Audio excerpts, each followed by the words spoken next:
interview is being conducted at the Veterans of World War I of the USA Convention at Oklahoma City, Oklahoma, on the 27th of August, 1988. I'm Dr. Jim Williams from the U.S. Army Military History Institute, and I'm here with Mr. John Pavlik, past National Commander, National Quartermaster Adjutant, the Veterans of World War I of the USA. Mr. Pavlik, would you just state your full name and your age and date of birth? Yeah, I will. Thank you. My name is John Pavlik. I have no middle initial. I was born on August 2nd, 1900. And present age is August 2nd, 88. I enlisted in the Army at the age of 16 in the Wisconsin National Guards. And when we were federalized, the same records went into the federal government, and my discharge is from the federal government, also one from the National Guards when they federalized us. Why did you decide to go into the National Guard into service? Well, this, as you see, I enlisted on April 3rd. That's 3 days before war was declared. Mm-hmm. And of course, we were preparing materials, and at that time, being at 16, I've already worked 2 years in the Illinois Steel Company mills, rolling mills. We're working 12 hours a day, 1 week nights, 1 week days, from 6 to 6. And they hired a lot of young people. The work wasn't hard because we were operating conveyors and traveling trains and things of that sort. Several of us, younger kids I'll refer to, working there, we were talking about the war coming on, and we were making war material, and they decided that, he says, we ought to go down to the city of Milwaukee, planted an arcade. Many booths were set up for various types of services. You go into the engineers, you go to the medical corps, you can go to the infantry, you can go to the artillery, and yet we walked around. There's 3 or 4 of us. We walked around, and we were trying to make up our mind if we would all go together. But of course we couldn't agree this on the same services. So I wanted to go into the new company that was being formed in the National Guards, known as the motorized ambulance service. But before that, they had horse-drawn ambulances. And some of the fellows didn't want to do that. One went into the engineers, one went into the ammunition. He wanted to drive truck and ammunition. And at that time, in Wisconsin, we had what was known as the Nash Motors Company, and they had a contract to build trucks, ammunition-carrying trucks. They were 4-wheel drives, and you steered with the rear wheels as well as the front. So they were very plain, but very good piece of equipment. And they wanted to drive those, but I didn't want that. I wanted to get into the ambulance service. So we all joined that night, and of course the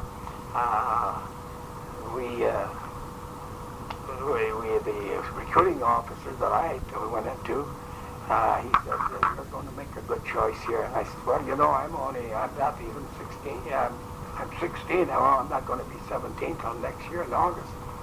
Oh, he says, you sign up. He says, we'll take care of all that. So I stayed, and nothing ever came of it, and I kept right on going. We done some preliminary training in the building. So this is still in Milwaukee? Yeah, this is all in Milwaukee now. In one of the buildings where they had the offices in, and we were learning squads right, squads left, right face, about face, and so forth. After we were well trained in that kind, then we were given first aid lessons. As you recall, or should know, during World War I, we had no penicillin, we had no sulfa drugs, we had nothing outside. You carried your own personal bandage for your own use that you could apply yourself. And all these were actually bandages with a lot of cloth in the center, with 2 tails on each side, and when you got a wounded person, you slap that on them, wrap the tails around and tie it up tight, stop the bleeding and to prevent any more disease or anything else from getting into the wound, because they weren't being evacuated like in Korea and them places. Sometimes it took probably a day and a half before they got professional type of services from an army, from a regular doctor, and so it was necessary to get them back in the line as fast as you can and let them cut the cloth off and dress their wounds better. All we were trying to do is stop the bleeding and build our morale, so to speak, so they could get back and get proper training. How long was it from the time that you signed up to the time that you moved out of Wisconsin? We moved into Wisconsin. We moved out of Wisconsin, first of all,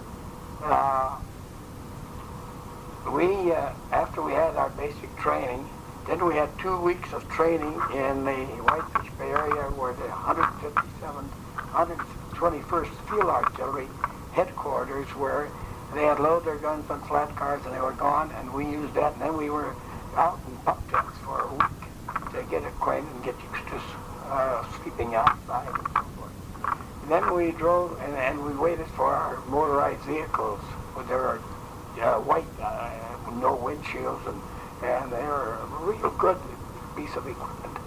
And we then drove from Milwaukee to Madison, which is about 75 miles, dirt road, 2 towns and everything else.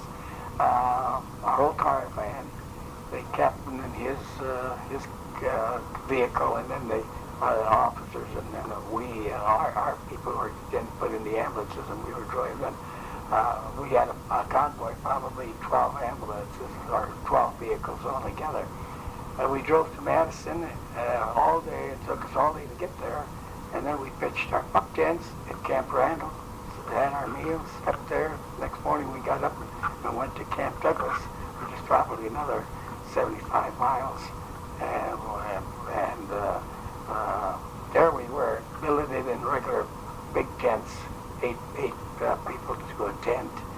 And we stayed there until we were shipped to Waco, Texas. In the meantime,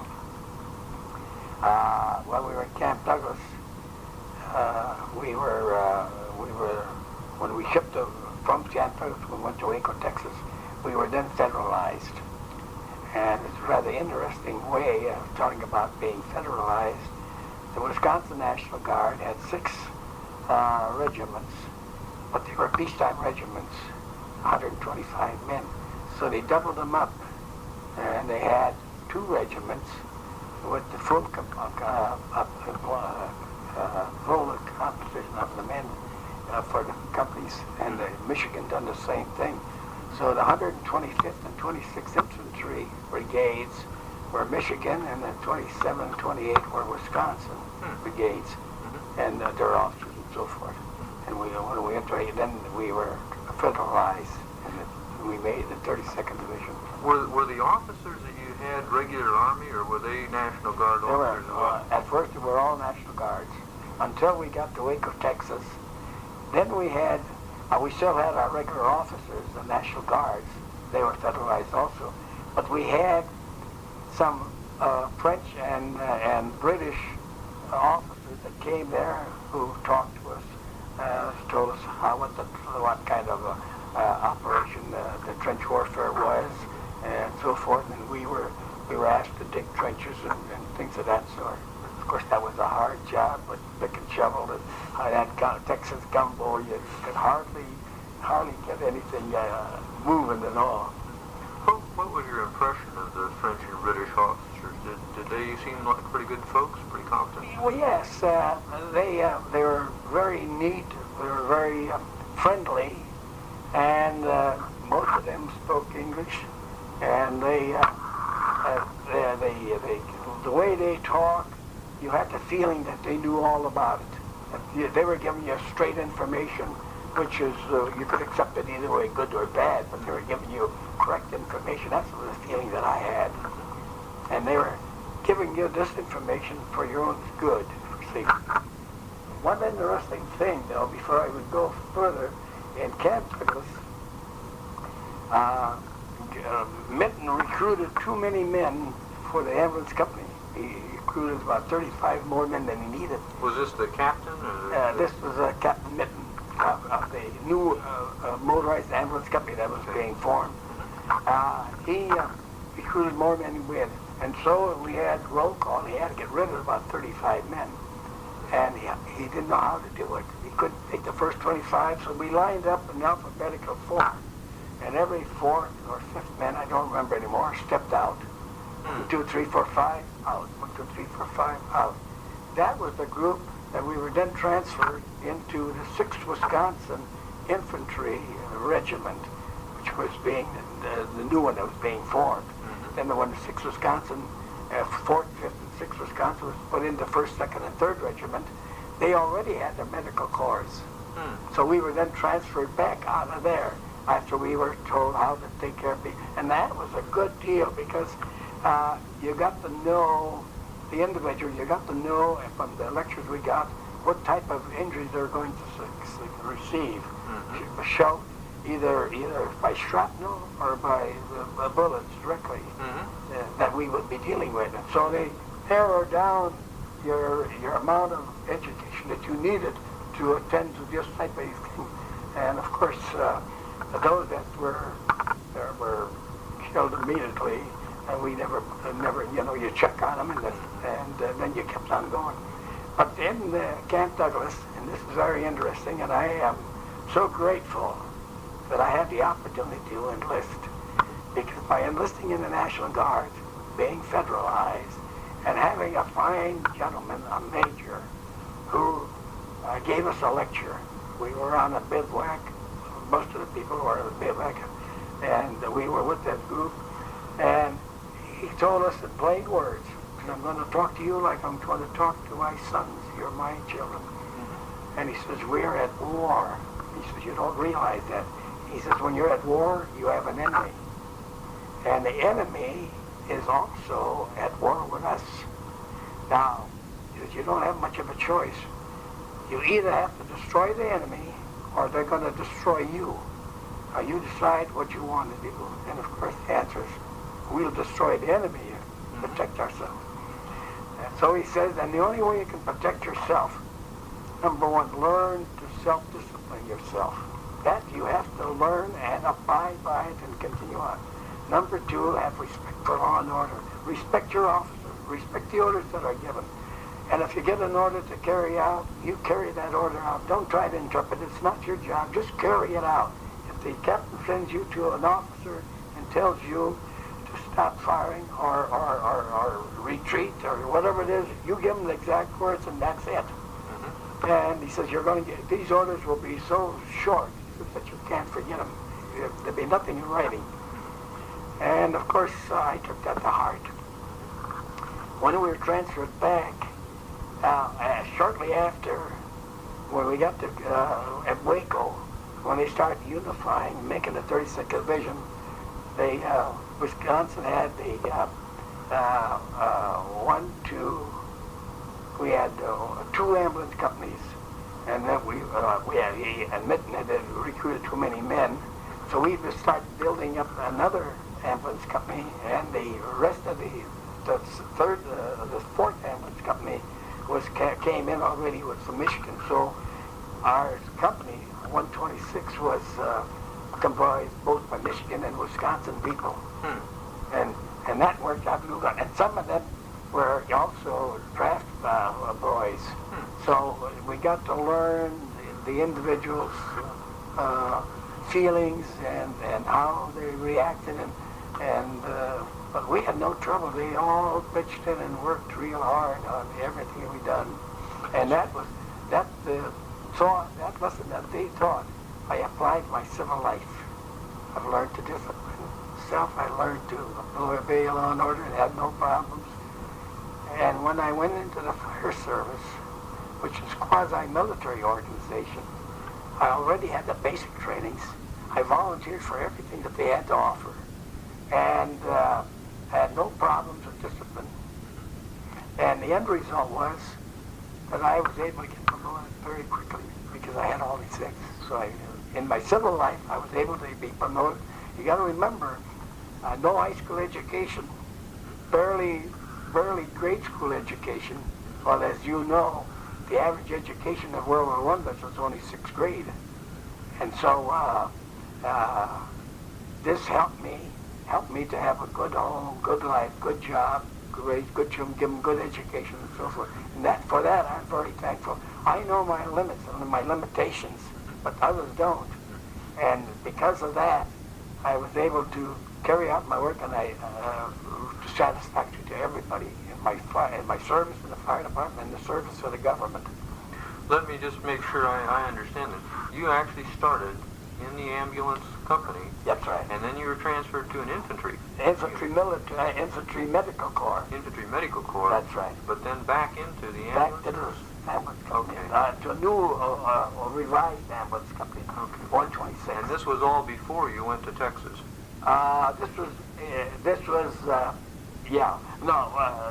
It was both in Camp Douglas and in Texas. Okay. In Camp Douglas, we were still with the Wisconsin Infantry Wing. Up to Waco, Texas, the new ambulance company was being formed, and the medics went there. They had no need for our medics because they had their own medics. The 1st, 2nd, and 3rd regiments had their own medics already. See. Okay. What kinds of things did they concentrate in the training that you got in trench warfare? You already mentioned that you got a lot of practice digging in Texas ground, but what other kinds of things did they teach you? Well, we had the good fortune of doing this. We understood, and they would give us that briefing about trench warfare. You're going to expect booby traps. They didn't call them booby traps. They called them signals or something like that. But you're going to get involved in a lot of homemade materials, so to speak. We got to France. We landed in France. We sailed from Hoboken, New Jersey on February 10th. We landed in Brest on the 24th of February. Stayed over 2 nights in Camp Pontiacum, where Napoleon kept his army in Brest. And then we got into the boxcars and rode to Alsace-Lorraine area. That was known as the quiet area and the 10th French training area. And we had the enemy, and we had there, and of course they had these trenches that were well built, and they had stoops, and and we were able to go through and watch what they were doing. And for instance, they had not a pillbox, but they had guns, and they had areas, and when they were in the trenches on a step above the walkway, you could, the fellow who was on guard or on duty, he had a certain area that he had continually keep watch over, and they would overlap. So if this fellow didn't do it, the other two would overlap and cover him. And so if the enemy was sticking through in that one area, they'd be able to catch him. And of course, we saw the barbed wire. We saw tin cans hanging on. Anything to make noise. If it was raining, you could hear some of the noise, and you think that's the enemy's trying to come through. Or the wind blowing. And at nighttime, flares would be shot up the overlight. And of course, from what you learned, that to get intelligent information as to who's who, patrols would go out at nighttime, try to break through and capture an enemy, soldier, so they can interrogate him, find out what unit he's in, where he comes from, and so forth. And from that, the intelligent people were able to determine who these people are, what the organization it is, and how many in that organization, and keep abreast of what they can expect from the enemy. Did you ever encounter any of the enemy soldiers that were captured on any of these patrols? No, I never had to go out on patrol. Never. Because I carried no firearms. Medical Corps never, we carried Red Cross, they call them bazaar or something, and to be identified, see. We never carried arms. Did you feel pretty comfortable with that? Not really. you were really scared that you had nothing to fight back with, and but at the same time, when they would be advancing, and the people got hit, they would stay there, and these would move up, and we would be coming up, and sometimes we were probably, I don't know, 100 yards behind them, sometimes more, depending upon the number of casualties. And the reason that each regiment has so many medical corps people. I think there's 36 altogether, and they have a doctor who's in charge of that. Not even the officer, and he's to see that there's some adequate protection. Medics in the various areas, and if they're advancing and so forth, they have to go with them. Now, when the medics that are assigned there do not, the medics of that unit, they also get hit, and so that depletes the medics. So there's times when they had to ask the next group, the follow-up group, to give them some help. And I was one of the volunteers because we already were in a medical, had some training already. So between, we had 150 men in our ambulance company, and 35 of us already trained, so we would be the ones that would fill in for until they got reorganized and come back to our outfit. So you actually, there were two different types of medical units, and there were some medics that went right in behind the assault troops, and then there was another echelon, essentially, of medics who were a backup for those folks. Is that right? No, the first group that went in, they stayed with their unit all the time, and our company, we would try to get as close as we can to pick these fellas up and bring them back. So, but in case that those medics in the following got hit, then we would have to jump in. Somebody from our group would have to jump in and help those people out, or if they, or maybe they had some of their own that they could send in. Do you recall the first time that you actually were in an attack? Yeah, in Shadow Theory. As you know, the Germans were coming through Bellow and Bellow Woods, and they were traveling fast. And of course, the Marines were put in the area to stop them, and the Marines really mowed them down. There was a tremendous amount of life lost there, and that was seesawing back and forth. And then they had a division that went in. I don't know if it was 26th or 28th Division, with the backup crew, and they took over after the Marines had probably 65-75% casualties, and then they took over, and they started pushing the enemy back, and they're seesawing again, but they were getting more. Well, they were killing more than anybody else, and we were the backup for that division. We have a 32nd Division history, and that's all spelled out like that. And when this division got the enemy moving, they started backing up. And then we jumped in and kept on, put the pressure on them, and we got up as far as the river, one of those rivers, and the town of Javigny, and we had to capture the town of Javigny. Got across the river and hold it there, and that was a long fight that's going. I don't know, maybe 5 miles or 10 miles, what it was. It was all kilometers, you know. And during that period of time, we went through Rady Farm. Rady Farm stands out because Clinton Roosevelt was a pilot, American pilot. He was shot down, and it was on plane. When our groups watched, we saw the wreckage of the plane. We saw the corpse laying there. Paid no attention, kept on going, see. And then later on, and I'll never forget, because on my 17th birthday in August the 2nd is when I saw that grave. And so later on, they put a fence around it, and then we were told who it was, you know, what happened now. Since we were in France last year, we went through that general area, and I talked about the grave, and they said, oh yes, he says, Clinton Roosevelt is brave to remove from Brady Farm. They got a marker there, and put in on the beach one of the beaches where his brother, the colonel, was killed. And so the two brothers are laying together in Omaha Beach.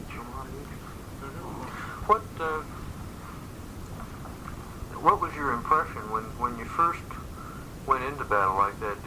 Did the training that you'd had seem pretty much to just be automatic, or did you begin to find that there were a lot of things that just didn't seem to work the way that you thought they would? No, I think I can say this, that the training we got, it was routine all the way through. Sure, there was some little, when you're training on dry ground, it's one thing, but if it rains and muddy, you're wearing your poncho, you got mud on your shoes, you're slipping and everything else. So you have to improvise for that extra slipping and so on and so forth. But actually, what we were trained, that's what we were following through. If there was a sector to be taken by the infantry, the commanding officer would give them the time, to jump up time, when the barrage would start, when it would end, and how they followed the barrage and everything else. And if they're going to cross the river or a pond or something like that, there's enough engineers with proper material to help them get across. Sometimes you're working continuously under fire, but our officers really done an excellent job in commanding our troops. We, as you know, the United States never had a war in trench warfare. And Pershing's philosophy and training and that he had, and the training that he gave us, was to stop enemy and get them to reverse, the retreat, and then pressure them continuously with troops, and so that they would continue retreat and have no time to dig in or to bring up ammunition, or they couldn't take all their ammunition. As you retreat, you're capturing their guns, their ammo, and so forth. And it was an entirely different war, and that's the way we fought this war. And in so doing, we were the aggressors all the time. And as you know, when you're an aggressor, you're open to more fire than if you're entrenched. The end result was, as I read in the article at one time from the news release, the VA news release, World War I veterans of in World War I, we had more casualties per day than any war in the United States, including Korea, World War II, so forth. However, we didn't have the most casualties for the entire war because our war was short, 6 months, where these others were in war for 4 years. And of course, they had more casualties, but not as many per day as we did. And so, by putting pressure on the enemy, we were able to do it. And I think, so as I read, I read an article where a survey was made of the 20 top most intelligent people of various arts, doctors, physicists, lawyers, and so forth. And they picked these people up. In the military, it was John J. Pershing. He had the foresight to develop the philosophy and the logistics. And because of the success that we had, that program was used by Eisenhower. That's why Pat could do what he wanted to do, because that was the program that Pershing developed and was able to have Patton and Eisenhower use it and bring the war to a fast success. In World War II. Speaking of that sort of thing, then you feel that both the tactics, the strategy of pushing the enemy, probably saved a lot of lives. That's right. Did you find tape with John Pavlik, with the high casualty rates that went with that very aggressive pushing kind of strategy that Pershing had, did you find that that the medical resources that you had were adequate to be able to handle the wounded that you had? From the battlefield, in the field itself, yes, we had plenty of. In fact, we had carried several bags of these bandages for we had enough. And then the ambulance company, our first aid station, was pretty close, so they had ample supplies of that kind. And I'm sure that the base hospitals and the base hospitals where they took the patients by train, for instance, had plenty of supplies. We never, as far as I know, we never run out of medical supplies. Of course, we only had bandages and the old story of CC films, and those are compound cathartics.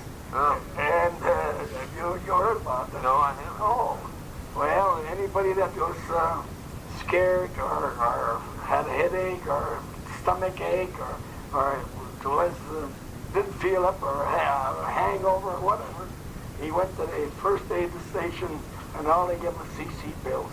And that compound cathartics, they flushed them out and he was in good shape. No problem. So that was just one standard medication for everything. That's right. Was it what? It was a cathartic? Is that what it was? That's the name of the compound that was in the CC pills, compound cathartics. So as far as we had 3 different types of bandages that we carried. You didn't have a roll bandage where you took him to roll and so forth, things of that sort. This was just I had a patient one time, he caught some shells. I don't know what he was doing, but it's with one hand, you know, every one of the fingers were hit. It looks like that bullet went through all 4 fingers. And there he was, bleeding, and so instead of doing it, put the compress on it, tie it up real tight, and that's it, see? And that sort of relieved him from some pain, too, because the blood wasn't going down there, see?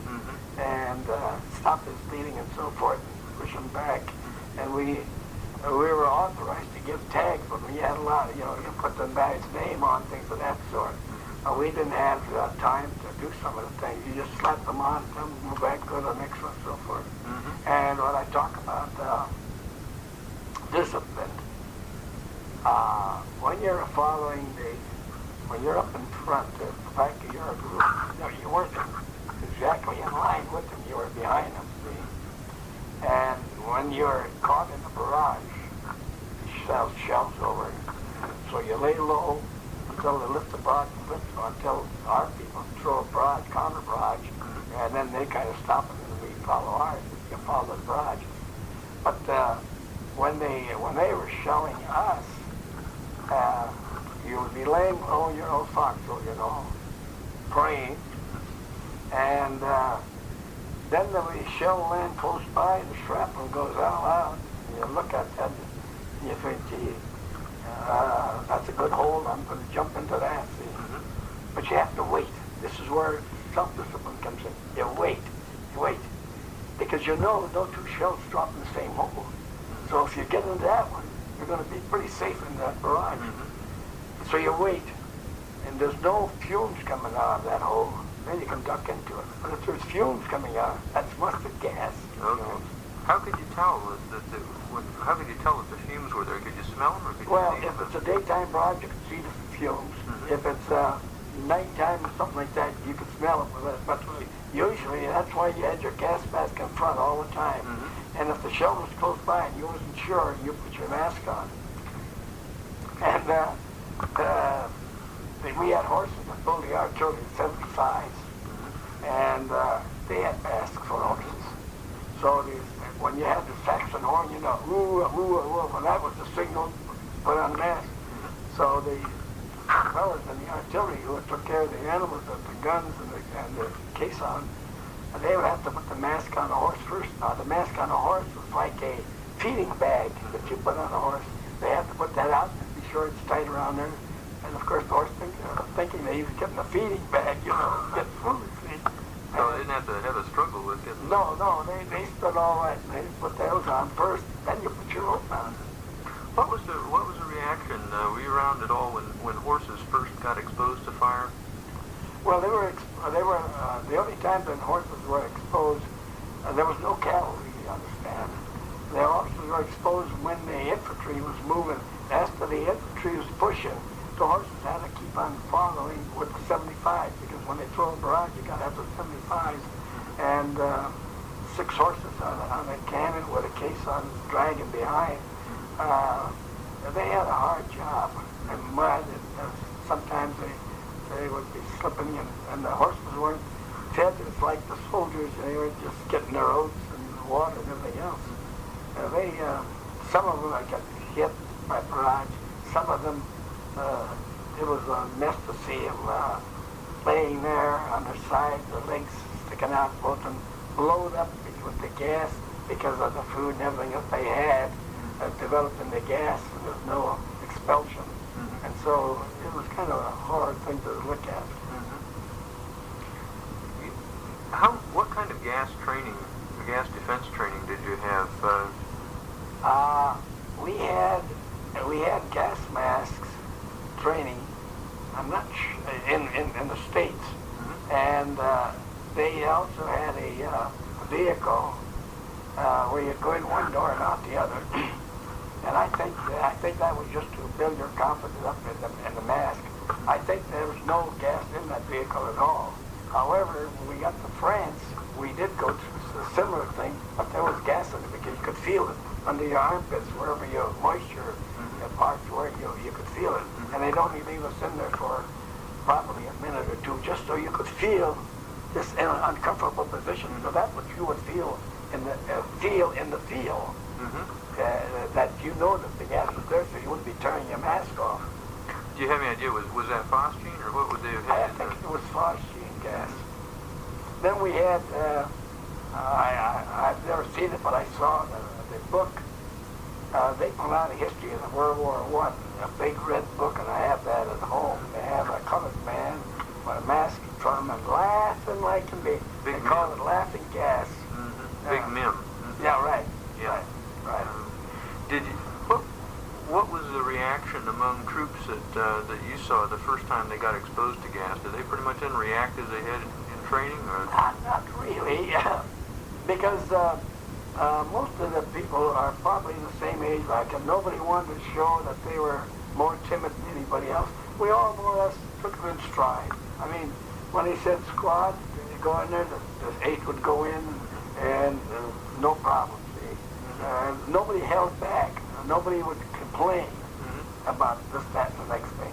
Which is, it was a good buddy system all the way through. And that held up then when they actually got into combat? Oh, yeah. Did you ever... Most of the combats, a lot of the shelling that we got, didn't always have gas. It just destroy structures and things of that sort, and or anything. But the gas would become, if they set a barrage, which we were in a good position to go, to delay us, kind of scare us so that we wouldn't do it. But our commanders were surrounded with very intelligent people, good people, like people that understood gas operations. They would be able to tell them immediately because they'd take a sample. I assume it was a sample they would take it and authorize them. And then sometimes we got orders, and if you read the history, you'll find that the command and how they command, they'd say we were bombed down here, but we stayed there to get the other people to come around and encircle the enemy that's holding us down, pinning us down, or that we would retreat from that area and go around and catch the enemy from beyond. I mean, there was a lot of good tactics that were used. In the ambulance service, how did you handle casualties that had been exposed to mustard gas? Did you handle them any differently from... what we try to do is mustard gas people, when they had mustard gas, they'd get to that first aid station where the sergeant ambulance could go. That's as far as it would go. But they would put them all together, and then with the one load would go just with mustard gas people. Otherwise, we'd take everybody in. And sometimes I had Well, there was supposed to be 8. The ambulance were built for 4 litters. 2 hung up near the ceiling, and then the other 2 were on seats that were overlapped. You slide them in. And as you, or you could take 5, 6, probably 7 men on one side with 2 stretchers, one above and one below. And then these were be on the seat. And then you take 1 or 2 with you and on the front seat. Sometimes when I had going back minor injuries, you know, people that were in, they crawl all over that vehicle. You barely see where you're going. And we didn't have to drive very far. For instance, in the Soissons area, and I think that was part of St. Neil Drive. We were at Soissons. Our first aid station was put into a great big hill, and that was limestone in there. And that limestone had been digged out, so they created a great cavity in there. Very good place to have fun. And of course, we would go there, and they would take care of the patients and so forth. And they would be out. Someone could stay there for a day or 2 until they were able to travel further. As I recall, the San Miguel Drive was in September, and does that sound right? November. I think. I was just looking at the little dates on. Yeah. Let's see. This is Ains, Marnes. That's Chateau-Thierry area. Then we moved into. This would be it. This would be Ains. August 26th to September 16th, we were in that battle. And from there we went to Meuse-Argonne, and we were in there twice. We were from September 26th. After we stopped here, we got through here. We reorganized, regrouped the people, filled in the casualties, and then we were put in backups for this. And then on September 26th, we took over, and we continued on. But it seems to me that September, October, November, we were in that area, but in between that time, I see we were not at the front. We were in backup because somebody else took over, and that's why we get credit for being there, because we were in the backup group. And then after that, we went in again, and of course we were in when ours was assigned. But they list that as one battle. It's a continuous front. And that's what the medal says also. You were back up then through the Ain-Marne campaign and the Chateau-Thierry campaign, and actually all the divisions who participated, even though they would be back up, but they would not necessarily be the first division that would be sent in. They were back up, and sometimes they didn't use them at all. See, because the first the people that were in there were doing such a fine job of carrying on, so they didn't have to jump in. And the theory is that if you have large casualties, then the backup moves in overnight and puts pressure on these people to get them going, and they're fresh, and they can stand more casualties. Where if they didn't relieve the other one team, they would have a tremendous amount of casualties. And of course, I don't know if you know, but the 42nd Division was commanded by General MacArthur, and the 42nd Division is made up of troops from all of the National Guards of the United States. We had a supply, I don't know, 250 men or something like that, a couple of companies. And of course, that's why they had the rainbow, because of the entire group of people. So when they went into battle, no one community could see that they lost 100 men from that particular community. They probably lost 1 or 2. See, and that was a good morale type of a build-up. Where if you had 1 or 2 in 50 cities, nothing. But if you all come from one unit, and that was the reason for the Rainbow Division. What was your impression of the the leaders that you had, especially at the general officer level? Did you see them very often? No. Well, we saw some of them in Elsa's Lorraine. Of course, they were dressed up, and you knew that. At one time, we had Secretary of War Baker. He came out to the trenches to observe the trench warfare. But other than that, many of the officers, unless you knew them personally, you didn't know that they were officers, because many of the officers never wore their signets.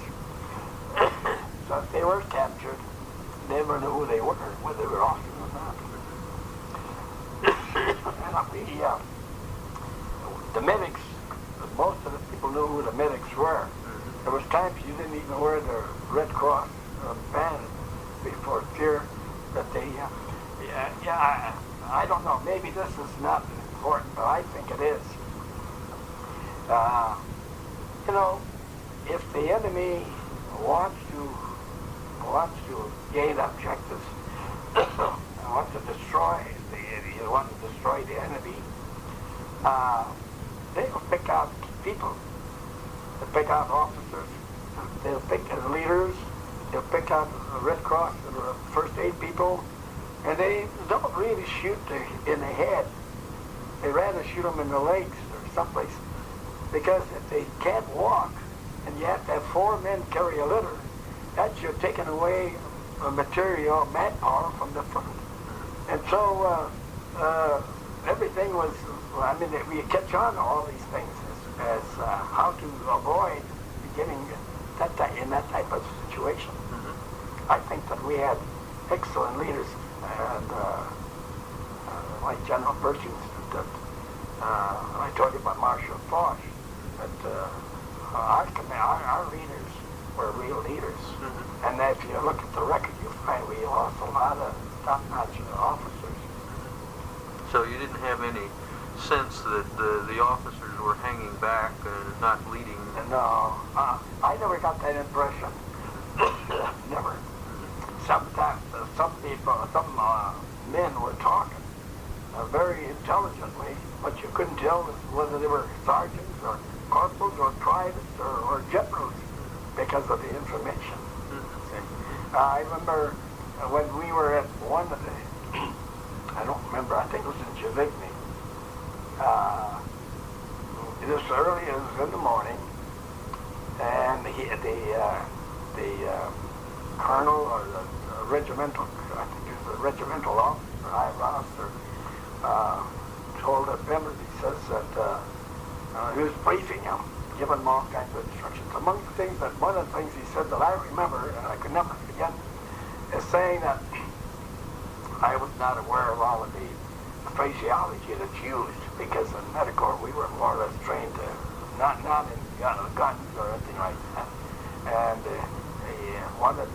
we wound up by saying that church over there across the river, you don't see it from here, but that church is my headquarters for tonight. The men knew what they had to do. They got to get there and get beyond, because if that's where he wants to be that night, they must do their work. And how did they seem to respond to that? Yeah, right. You see, I think, personally, I think all the officers were honest. They told you, if it's rough, you're going to get hit. If it's rough, very rough, be safe. In other words, they were still giving you family advice. Just remember what you were taught. Remember what you learned. Stick to those principles. And I think they went a long ways. So the men trusted the officers, even though they knew that it was bad news. It was going to be rough. When the officer said it was going to be rough, the squad will figure, well, probably half of us will be going or get hit. I think the truthfulness of the officers helped a lot to keep the morale up. And these poor fellows haven't had anything to eat. They've been there, they have their shoes off. And when I took my leggings off at one time, after 4 or 5 days, I had light maggots under the wraps. and you never took your shoes off because you wouldn't be able to get them on again because your feet would swell up. Swell up. Yeah, because you were wet and you're dry and you're wet and so forth. And that was when we would be relieved for replacements and recuperate our organization. We would be near a creek or something like that, and we'd go in there and wash up and change clothes and everything else. And everything you had, you carried. I mean, your pack, and like we have had 2 or 3 of these big bags on us with these bandages in it besides. Although they, if they were getting hit and the ambulance was coming up and it was on there, they always had some on hand that they could give us. What about lice? Lice were a big problem, weren't they? Lice? Lice. Oh, lice, cooties. Oh, yeah. Everybody had cooties. And it got to be a real joke, you take your undershirt off and you start looking for cooties, and they go to places like under your arms and things of that sort. You'd be scratching and so on. And, of course, later on it got to be joked. They'd say, do you know the shortest railroad in France? No, what is it? It's the Cootie Railroad. It runs from Brest to Toul. I mean, these are they're having a sense of humor. It wasn't all just drab, down. They had negative, they had positive thinking rather than negative thinking.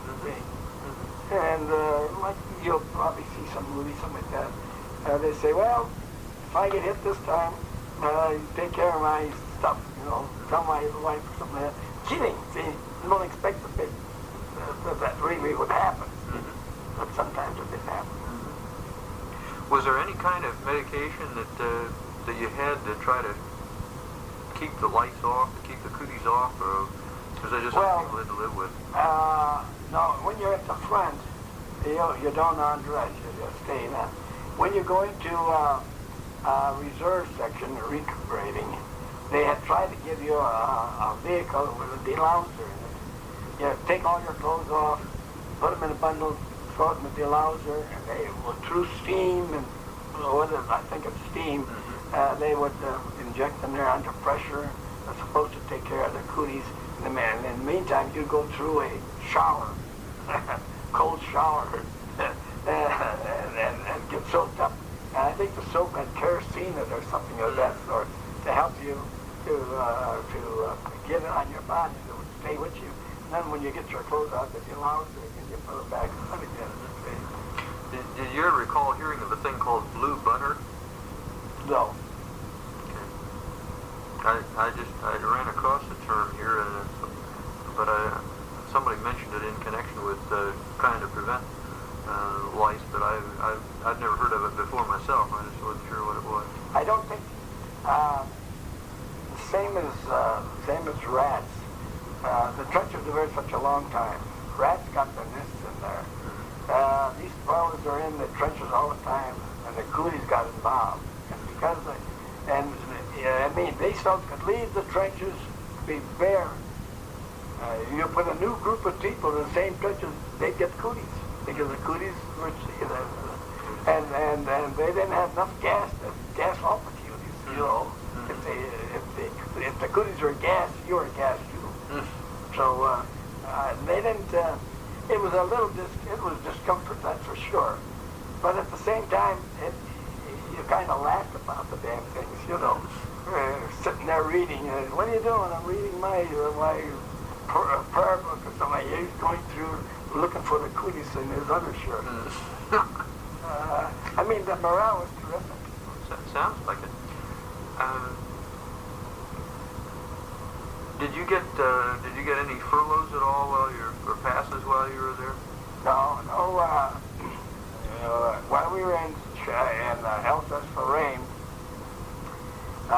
you could get a pass to go to Belfort. Belfort is in France. Strasbourg is in Germany, in the Alsace sector. We just wanted to make sure we never knew whether we were going to go into Germany or not. So we would ask for a pass to go to Strasbourg, to Belfort, and then step over with one foot onto German soil. I mean, to say that I was in Germany, then see. Of course, later on an armistice was signed, and we marched into Germany and participated in that program. Were you involved in the occupation then? Yeah, we were in our division was at the front, and we were, as you know, November 7th was a false alarm. And on November 7th, they said that we got the information that November 7th armistice was going to be signed. Everybody was happy. On November 7th came at 11 o'clock. Shells kept on coming.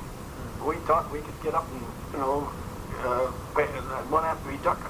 But shells were coming, so everybody laid low. And then they said there's a false alarm or something else, and there's no armistice in sight. They keep on going. Then finally on November 11th, when armistice was signed, and the ceasefire order came, it also came from the enemy side as well as our side.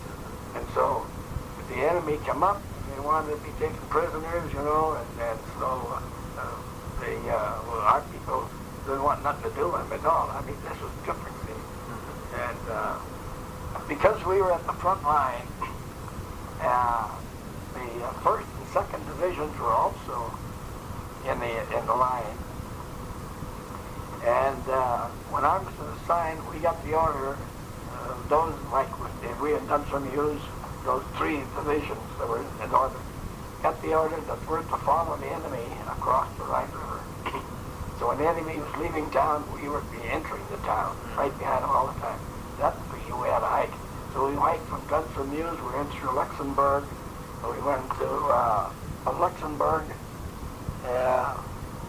to Rhine River, across the Rhine River, into below Koblenz. There's two rivers meet at Koblenz. Well, we were below Koblenz. I think we crossed the river at Underdock, and then of course Niedermünden, and of course Ehrenbreitstein was where the castles are right off, just south of the Koblenz area. And we were sent our unit was sent in a little town called Sayn, and our headquarters was in Dusseldorf, which is further. So we we were in the center of this area. And we had the 1st Division, 2nd Divisions on both sides of us. We were the Army of Occupation. And we stayed there till we entered there on December 13th, and we left there on April 19th, 1919. That was the Army of Occupation. But we were relieved by other troops, divisions. But the Army of Occupation was in for several years, I think for 4 or 5 years, that we had troops in that particular area across the Rhine River. Let me stop this and put in a new cassette here. I want to follow up on this a little bit. This is the end of tape 1. This is tape number 2 of an interview with John Pavlik. Mr. Pavlik, you were just about to start talking about the occupation, being in the occupation of Germany there. What did you do during the time that you were there involved in the occupation? Well, number one, we had a different feeling. There was no more shooting. You didn't have to be looking around continually and be ready to duck in or put a mask on and so forth. We were also afraid that probably the people themselves would not welcome us because we were their enemy. And so you had to be more or less skeptical of what they might be doing. But we were billeted in good places. Where we were billeted was in the sort of a dance hall arrangement. And we had double bunk beds, metal bunk beds to sleep in. This was like a dance floor. And we occupied some of our officers occupied better dwellings and places of that sort. The people soon found out that we were their enemy during war, but now the war is ending and we were not their enemy. And so they had a different feeling towards us. They were helpful, they would like to do it, but they were on guard. And we don't blame them because they didn't know. For instance, none of our people got involved with any such things as rapes or anything like that. We were very careful. One of the things that the Army did was try to keep your mind occupied and keep you going. We set up a school for those people, for mechanics. Automobiles were coming in. They said, you might want to go to school and learn about automobiles. So they had a man, one of our mechanics, and then the picture shows there him on guard duty, guarding our equipment and so forth, and ambulances. The mechanics that kept them going. It showed us talking about the running gear, the chassis, how the combustion engines operate, and why it's necessary to have the equal amount or proper amount of air with the gasoline, which is, never forget, a 16 to 1 ratio, 16 parts of air to 1 ratio, 1 part of gasoline, to keep the outline. And some of the people were very accepted this, and we were rather happy doing it. We had one Finlander who was in our office, and he was a cross-country runner. He got permission to run. And he ran 30, 40 miles, and he was doing that regularly. And some of us tried to keep up with him one time. He said, we'll go along. We didn't go more than 2, 3 miles and come back because we couldn't keep up with that fellow, the way he was going, and it was just nothing. We also played volleyball on school grounds. We had regular teams. In fact, we even had shows, which you saw tonight. We had similar things like that, and I have pictures of those. On one side, our whole gang in uniform, so you pick your people out, and then the next picture we show in our makeup. Some could play the violin, some were, and this is a minstrel show. We had interlocutor, you know, and then we had the clowns on each end, you know, cracking jokes back and forth, and of course. I had no talent as an actor. I sang in the chorus with the other people. And so we would travel from company, and others were doing the same thing.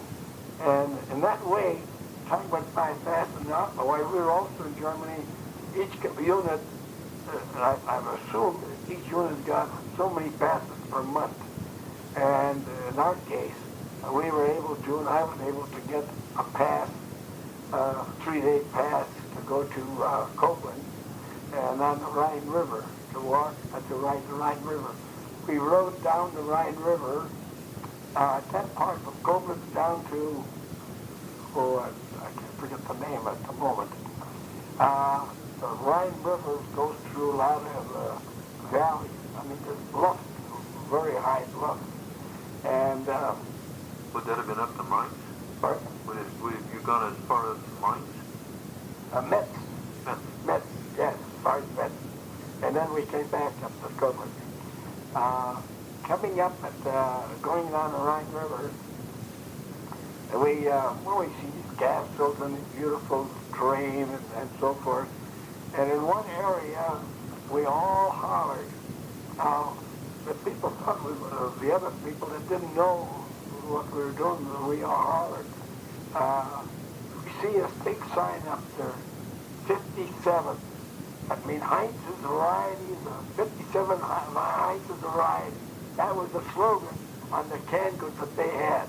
Heinz was a great friend, so he was advertising. When we knew that 57, that was home to us. That's the first thing we saw, which were related to our home being. And that was, and of course we saw some shows, and what they were saying, similar things, nothing out of the ordinary. And then of course, across the Rhine River in Luxembourg, the 32nd Division, we had a football team in Texas, had a good one too. And in Luxembourg, they had a field, and they rigged up, the Marines rigged up a football field, and the Marines had a football team. So the 32nd Division scraped up some of our people. I know we had a captain by the name of Bo Hanley. He was a doctor, and he he was a good football player, and his brother was a good football player. He was a quarterback. So the bull was the coach, and his brother was the quarterback, and they made all the plays and nothing else. But we never won any games when we played with the Marines because they were really tough guys. But it was the American spirit, it was the American way of life. That was the important thing.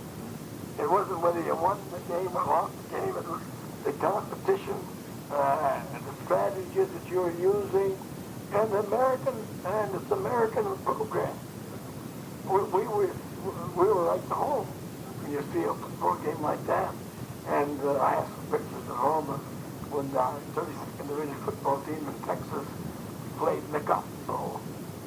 And for civilians to play there.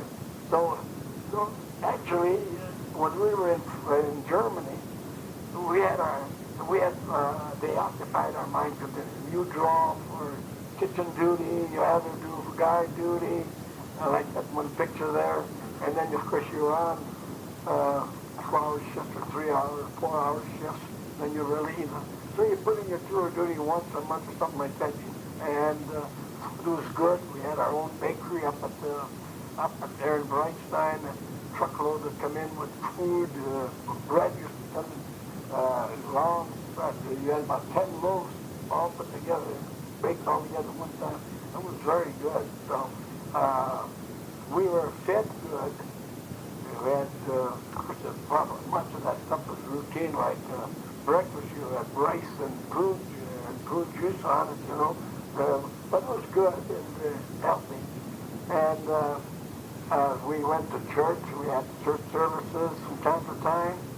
And then the officers were kind of, there was no squad right left drill anymore. There was no more firearm type of drill anymore.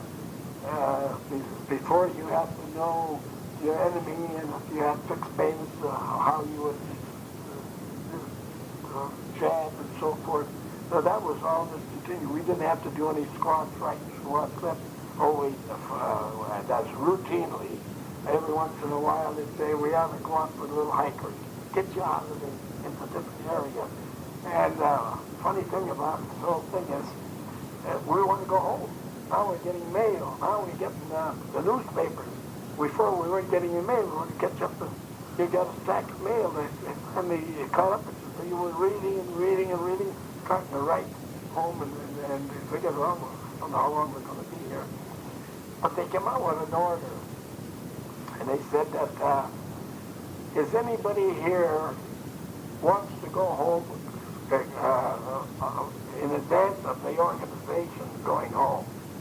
And one of our boys said, yes, he wants to go home. He says, I'm taking a course in dentistry at the Marquette University, and I want to go back to school. Okay, they get ready, and in 2 days they picked them up and took them. So, and this was a doctor. And first I knew personally, and I knew his father too. In fact, when I got back, I had some dentistry work. I went to Percy. We left Germany on April 19th.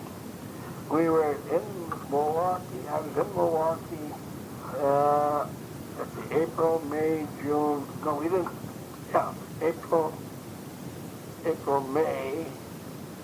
On May 30th, discharge. It took that time. We were taken from Germany by railroad cars, it's 40 and 8 type of thing, to Brest, France again. Stayed there for a week in Camp Bonny-Hazem. By that time, they had different facilities, and they were feeding men. Everybody's going through. They had to give them 2 or 3 meals. We were there, I think, about 5 days before they were able to get us on a boat. And we came back on a battleship, USS Virginia. We, at Camp Bonny-Hazem,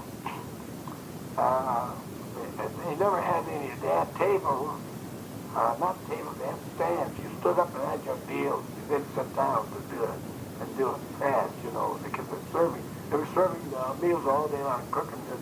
And of course, you had KP duty, and I'm one of these kids that volunteered for everything, so I thought, I'll volunteer for KP duty. They said, you're crazy. to do that, but I did. And I was surprised that my chore duty was to be working at night. And all I had to do was to scrub and clean pans and pots and so forth. And they were piled high. Some of them wasn't cleaned out probably in weeks or months, and it was really rough. And so all night I spent cleaning and working on the cans to get them. But I did one day of that. That was it. That was all I needed. Well, anyway, Percy, they got permission to go home. And they said, pack up, and they took him, and away he goes. Nobody heard from him. Nobody knew. We figured, well, he's going to be home in a short time. We got home, and we went to camp. We landed in Newport News with discharge. Governor Phillips was there greeting us, and I had a funny mixed emotion. For the first time, I was able to hear what the people were saying on the sideline. When you were in France, they were talking French. You didn't understand them, what they were doing. Here, I could understand our people. I was home. I kissed the ground because that was so important that I'm home now with my own people. We left that camp on train. By the way, we didn't stay there at all. And went to Port Sheridan on the Great Lakes. And there we were billeted, examined, and discharged. Then we got our $60 and a railroad ticket to go to Milwaukee. Come back to Milwaukee. I came by Milwaukee and went to my girl's home, and Dr. Schnitt had his office at his home quite near where I was. And he said, John, he says, I don't see Percy. You don't see Percy. Why, he left a month or two before we did. When he isn't home. When he got on a boat, it took him around South America, all around the world. He didn't get home. Whether that was a coincidence that they, or whether that was done deliberately, we don't know. But anyhow, nobody wanted to volunteer to go home. After that, that's what has happened. But we were discharged, and we had a good relationship. A day later, too, we had a Memorial Day parade. We participated in that. My experience in Germany and in the Army occupation was very good. I enjoyed it. We were also taught what you might like to do, what you might do. They try to help you out. Give you some. You're dealing with not illiterate, but you're dealing with people of low education, graduates. A lot of fellows want to go back to their farms. Some of them want to go back to the factories they worked. There was no guarantee. I couldn't go back to work in the field mills because there was no guarantee. Yet when I left the field mills, when I was in the National Guard, they gave me $15 a month, half of the pay that I was getting from the National Guard as their contribution towards the war effort. And I got that for 4 or 5 months, and that was the end of that. Come home, look for a job, and then of course later on I went into the fire service and continued on, as I say. But that was a good experience. I'll say I was scared many times. I prayed a lot, and the thing that hurt us, and I think I was involved with it, they call it, when you're emotionally so disturbed that you can't control your nerves, you're shaking continuously. That's what we call that shell shock. And there were times when we were getting shelled really hard, and you'd be laying in the hospital, you'd be, just choking yourself all the time. Or in the barn or something. You never know if the shell is going to hit the barn and cave in on you or whatever. And of course, the sleeping in barns, places that some of the areas that we recaptured and were in the enemy's hands, where people had lived there, and they let them live there. But of course, they took away much of their clothing and bedding and things like these, so people suffered. And of course, you know, France and Germany were slow in keeping up with the times. You could always tell a rich person by the size of the manure pile he had in front of his building, and the living quarters in the same building as the stables and so forth. And of course they wore wooden shoes. They slip into the wooden shoes, go out to the barn. When they come in the house, take them off, they go barefoot. No socks, straw, and they're barefoot. And of course, as I say, the manure pile was what they needed. And while we were in Spain, we used the toilet facilities there. What they did there, they would, of course, the urinating and the depositing of the feces, it all went to the same container. And then every so often, ran them there with a tank on a two-wheel with one horse. He would pump the residue out of the tank and take them and spread them on the field for fertilizer. And that's the way they were able to get them out. Yet these people seem to live a long time, and they seem to be well fed and so forth. And of course, we talk about pure air, pure water, and everything else. Boy, when you stop, I think that these were Vermonters who are telling us about the trouble we're having with not clear water, not fresh air, not they would probably go insane if they had to go to European countries and see how they're doing it. Now, I know that when I was vacationing in Florida passed a bill in the legislature to not accept any homegrown fruits like strawberries and so forth from the Mexican area or from the area where they use human feces as fertilizer. And, I don't know. The people lived a long time before we did, and they had to use some things, and I don't know whether we're going to extremes in that way or not. Did you have any incidents of the flu among the units that you're with? The influenza? Yes, what? Did you have any incidents of influenza? No. We were in Texas at the time the flu was being developed. We were shortly then sent to Camp Barrett. We stayed there a week, 10 days. Then we went on the boat, and we had some, so there were seasick on the boat. But most of it was seemed to strike the people who were in the States, not where we're doing that. What they wanted to get over that and get away from the influence of Muslims running up in this country. I want to back up just a minute to ask you too about again the way that the ambulance, the medical folks handled chemical casualties. Particularly, I was interested about the mustard casualty. How could they tell if somebody had been exposed to mustard? Well, usually the individual wasn't breathing well. He was, the scar on his burn area was, to him, he was in terrific pain. And they would be able to identify that as possibly someone dead. Well, most of those people then would have been ambulatory, is that right? Yeah. Okay, so they would have walked to the... Either walk unless they were, people were burned so badly that it was painful for them to do that. They would either walk or sit and wait until they get some help. But we could do anything for them eventually.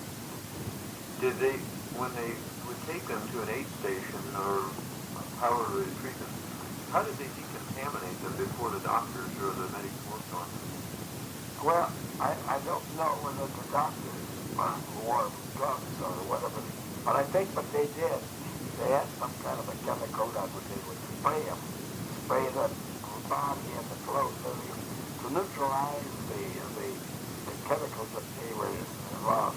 I think that was what they were doing. I'm not positive. We never got back that far. for that treatment. All we knew was that these were there, they were hurt, they were complaining of pain, something else, they would take care of us. And we had no instruction at any time that I can recall what we talked about or when they told us that how we should train or do activity different. Did you often find that you had to do your own medical work when there was gas present? When we were working, there was the gas itself was for instance, the gas came in the shell. It would more or less stay together in the cloud like in that crater, unless the wind was blowing it out. As it got out of the crater, it would be blowing it. And these soldiers would know, they would be told what to do. So there was no way that I know of that they would try to, they were just, I feel that some of these people did not have the self-discipline that we were taught to have. And that's where they got in the gas problem. Now, you could have been gassed also if you were in a shuttle and maybe 10 feet away another shell hit and some of that might have blown over on you. You were not in the actual shell. That could be another way of getting it. And also, they also tell us that when they took care of them, we would tell them to sit together and let the air blow around them and don't put two of them together, so one would contaminate the other. And then, of course, when they got back to the first aid station or when they were getting some doctor services, from then on in, they had the right things to do, whether they were spraying them or whatever they did at that time. I don't know. You didn't find it the big problem, though, to be able to do your own work with either the mask on, or you just didn't find that you needed to have the mask on? No, we were trained to keep your mask on, do many things with your mask on. In other words, you had to learn to do things with your mask on, and they give you some different things that you have to do. So you practiced those things? Yeah, right. Well, many times you wore them. Just reading or wearing them or walking, just to get used to the thing on it. Just like glasses. You know, you put on your glasses, you can do anything. We had no problems at all with masks, and we got to the point where you almost knew if you're up at the front or near the front, your mask hung in front of you, and of course you were told that's your lifesaver right there. See? And so you had good care of it, just took care of it. If you wore it, there was a note in there how many minutes or how long you had it, and you kept the records on yourself. See? I still got my own gas mask. The canisters all rusted through, the carbon dioxide, I think it is, that absorbs the gases. The canisters are all made to absorb that type of gas, and it's all rusted through. But there's pieces of new I still have, and of course when you're away from the front, all other times you could wear your gas mask, but you didn't wear it up here to your eyes and over your shoulders on the side of you, so you could tell right away from a soldier whether he was coming in the front or whether he was at the front or just what the score was there, the way he has gas mask. So when you see folks loading shells on the 75, they should have the mask in front of them because if they get a signal that there's a gas attack or a shell's going to be coming in, but they're ready to take care of it. Let me turn this over if you don't mind.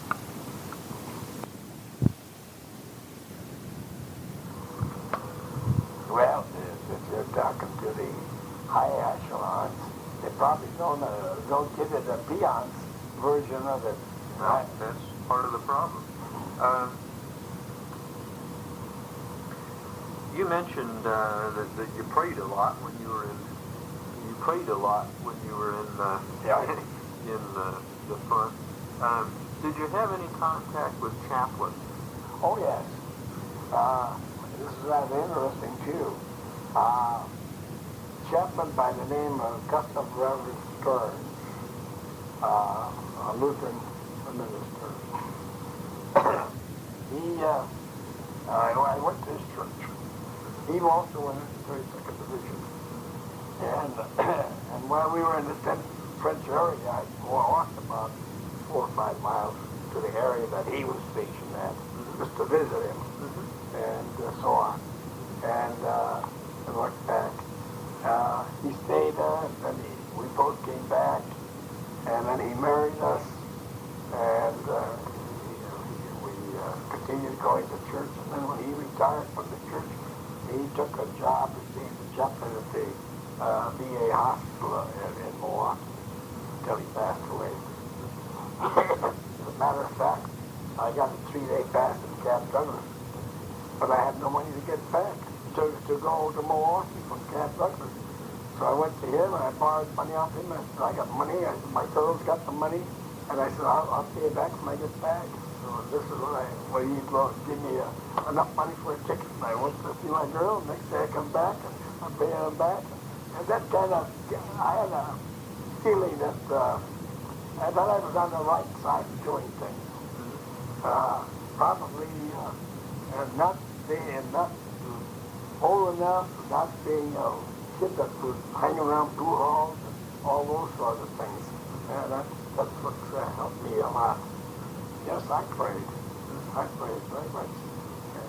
And I tried to, for what I prayed about, how if I would just be spared so I could get back, and I would devote my time to that kind of so forth.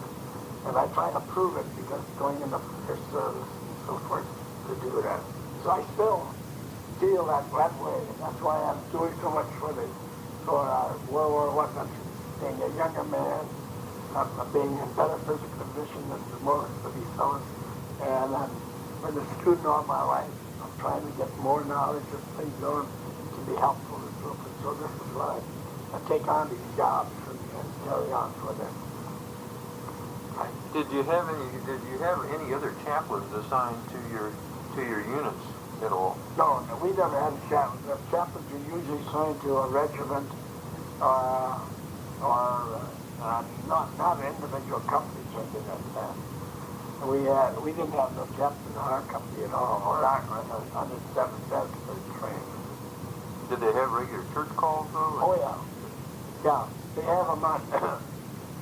We were in Camp Merritt, in Camp Merritt too, but in Waco, Texas, we were in Camp McCartney, and every Sunday they had church calls, and had an opportunity to go to churches and so on. How about when you were in France? Well, if they